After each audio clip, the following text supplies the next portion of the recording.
오늘 하세나 본문은 마가복음 15장 12절에서 20절까지의 말씀입니다. 빌라도는 다시 그들에게 말하였다. 그러면 당신들은 유대인의 왕이라고 하는 그 사람을 나더러 어떻게 하라는 거요? 그들이 다시 소리를 질렀다. 십자가에 못 박으시오. 빌라도가 그들에게 말하였다. 정말 이 사람이 무슨 나쁜 일을 하였소? 그들은 더욱 크게 소리를 질렀다. 십자가에 못 박으시오. 그리하여 빌라도는 무리를 만족시켜 주려고 바라바는 놓아주고 예수는 채찍질한 다음에 십자가에 처형당하게 넘겨주었다. 병사들이 예수를 뜰 안으로 끌고 갔다. 그곳은 총독 공관이었다. 그들은 온 부대를 집합시켰다. 그런 다음에 그들은 예수께 자색 옷을 입히고 가시관을 엮어서 머리에 씌운 뒤 유대인의 왕 만세 하면서 저마다 인사하였다. 또 갈대로 예수의 머리를 치고 침을 뱉고 무릎을 꿇어서 그에게 경배하였다. 이렇게 예수를 희롱한 다음에 그들은 자색 옷을 벗기고 그의 옷을 도로 입혔다.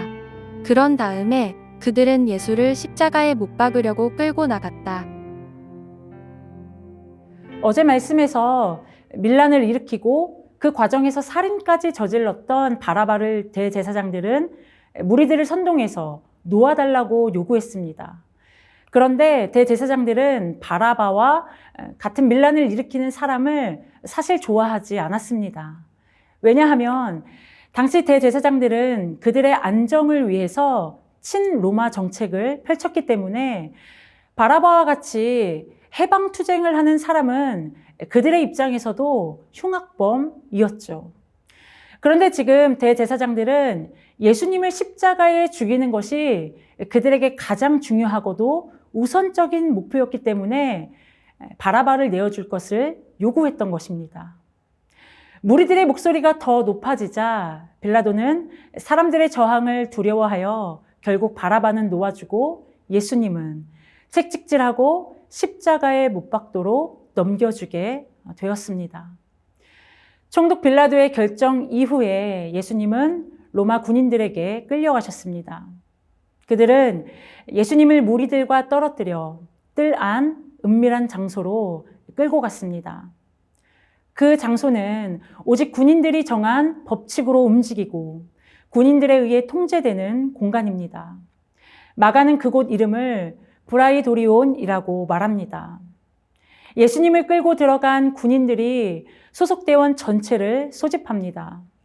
예수님께 로마의 기병들이 입던 자색 옷을 입히고 가시면류관을 씌웠습니다.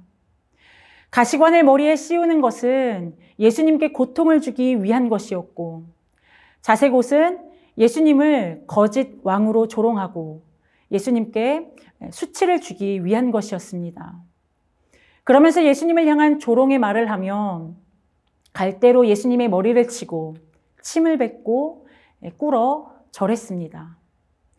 이렇게 희롱을 다 마치고 난 후에 그들은 다시 예수님이 입으셨던 본래 옷으로 갈아입힌 후에 십자가에 못 박기 위해 골고다로 향하게 됩니다.